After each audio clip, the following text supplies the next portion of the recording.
found it super interesting, Bill, when you asked the crowd earlier, like how many of you, can I ask a couple questions? Sure. Let me go back to where you were polling the audience. How many of you in the room are launching a music startup or aspire to? Pretty much everybody in the room raised their hand earlier.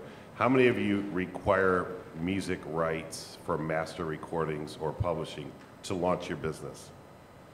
So there's more hands that popped up now than when you asked it earlier, but still not that very many, which is very different than a year or a few ago. Yeah. And I wonder how many of you are actually certain of that, because it was kind of like, I think I do or don't, but it's still not that many. So I think where you were trying to get to is, if that's not the case, what kind of music businesses are you? And I sort of love this percentage that we're seeing, by the way. I'm going to ask one more question. There's probably others that you guys would want to ask. You know, we're kind of trying to get to what kind of music businesses are you trying to launch? Are you launching, how many of you are attempting to launch music startups wrapped around live, or I actually don't even know the right question because it's just going to devolve. A concert? Yeah. Live performance? Live performance? Okay. What artist creation tools? I guess production tools was something that seems to be. So you, our friend in the back, and okay, interesting. You know, it goes back to what we said earlier too about solving a problem.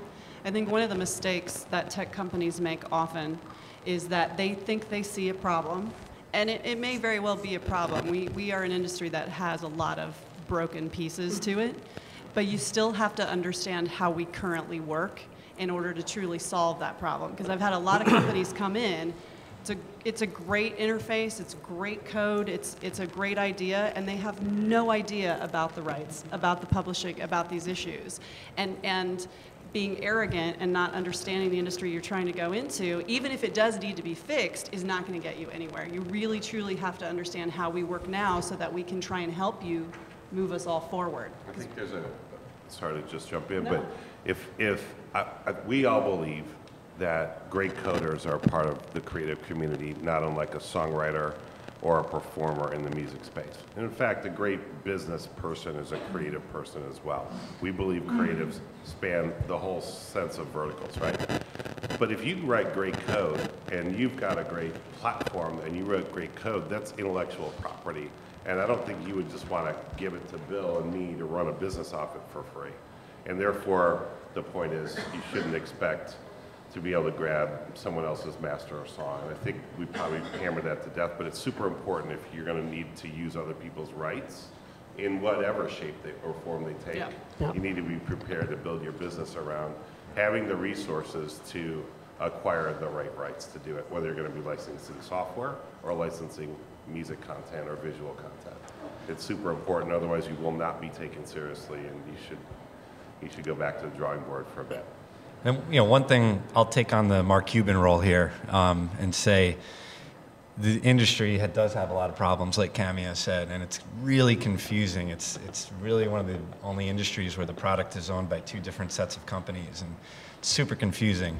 That said, it's actually pretty easy to figure it out. I mean, spend the time to go find someone who does work in the business and to teach you. I mean, you can learn a lot of this stuff in a few hours. These seminars that Bill puts on is a great place, but even if you could just track down one person that'll help you, you'll learn so much so quickly, and you'll step into your pitch so much more intelligent and kind of get past that first barrier. So don't let any of this dissuade you. Let it just teach you a way to approach it. It's actually not hard to learn this information. Just you need to know that you don't know it. One of the biggest things, so we've talked a little bit about the value of the team. We've talked a little bit about the value of being able to clearly define the problem that you're solving. Let's talk a little bit about kind of the other question that people say is, do you really have a business? And I think that one of the questions that happen that is asked, especially in the label environment when looking to license masters, is this a feature or is this a company? And that's something that everybody has to kind of take a hard look at. Are there any kind of like other key, is this a real business questions that you that think that should be answered? Dan? Real important thing is, if you're going to rely on running off the back of another popular service. Just say your app is something related to YouTube and everything you do relies on whether YouTube lets you use it or not. I mean, that might be a fun way to start, and you might be able to get some users and things like that. But you can't allow that to be an entire business plan for 10 years or 5 years or whatever. It just, they could shut up shop tomorrow on you, and you're SOL, as they say. So there's a lot of ways you can start like that, but make sure you're looking broad and not relying too heavily on one place. Maybe you can rely on 4 or 5 places if that's the sort of concept behind your thing, but real important not to rely on one. Anybody else? It's a huge pet peeve to me if I ask you what the business model is and you either don't have one, you can't articulate it, or your business model is we get to scale first and then figure it out.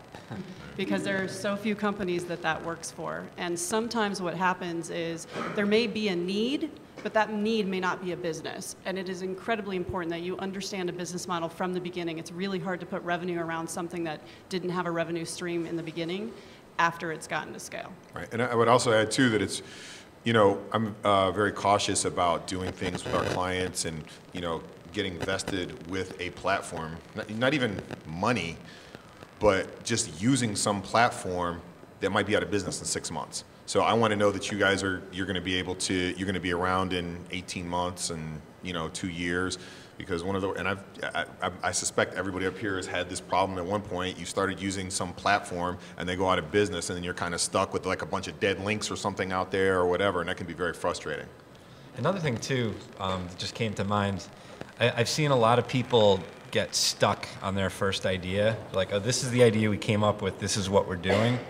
And they refuse to change, they refuse to call the audible and do something different. You know, I'm not saying you have to change, but you really should be open to it. You should look at the opportunities that come in and say, well, oh, wow, this happened, but that's not, we didn't expect that, but wow, that's big. Why don't we kind of go over that way now?